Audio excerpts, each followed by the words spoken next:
I'm Senator Dan McConchie, and I'm here to talk about Senate Bill 2670, which we've just introduced here in the last week or so. Senator Connolly is here with me, as well as Senator McConaughey is on her way from another meeting.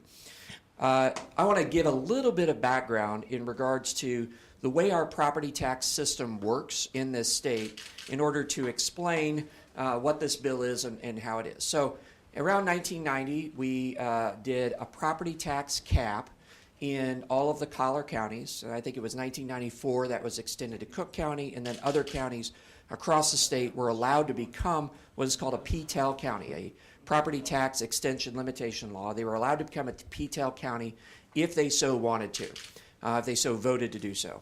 Now, under PTEL, your property taxes can only increase with the rate of inflation, or 5%, whichever is less. However, by accepting the property tax cap, becoming a county with a property tax cap, you actually give up the ability to have voters to go to referendum to be able to lower their own property taxes. So in this map over here, we have counties under PTEL. So anything that's in blue are those that have become a PTEL county. Those that are in white are the ones that have not become a PTEL county. And then those that have the dots in them are ones that put a referendum on the ballot to become a PTEL county, and that was voted down. And part of the reason that this was voted down is that the voters were actually giving up the right, the ability to be able to go to referendum to lower their own property taxes. Now, one of the things when you go to, this has not been done very often, going to referendum has only been done a couple of times that we know of, but it has served as a containment because there's a check upon the local units of government from increasing property taxes too much.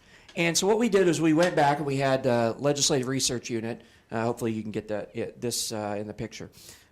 We had them look at what has been the increase in property taxes in PTEL versus non-PTEL counties. And you have this sheet in your packet. But here, the top one in blue is the collar counties, which have increased, and this is not adjusted for inflation, but this was increased 288% since 1990. Those that were downstate PTEL counties who accepted the property tax cap have increased about 260%.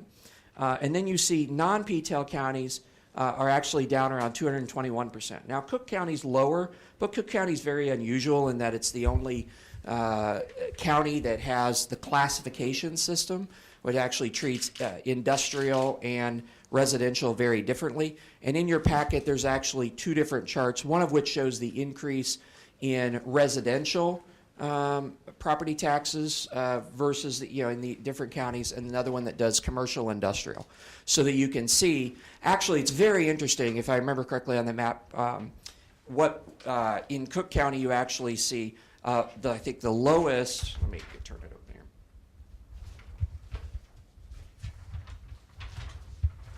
Yeah, in the residential, you see that non-PTEL counties actually increase the lowest for residential.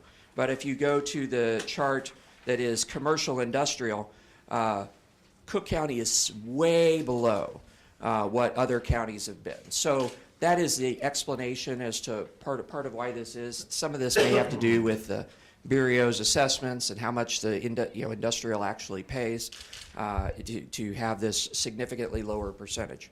So what this bill does is it would restore to the any counties that are under PTEL this ability for people to be able to go to referendum to be able to lower their own property taxes. Again, as I mentioned a few minutes ago, this has only happened a couple of times that we know of. I know Madison did it in 2016, Madison County.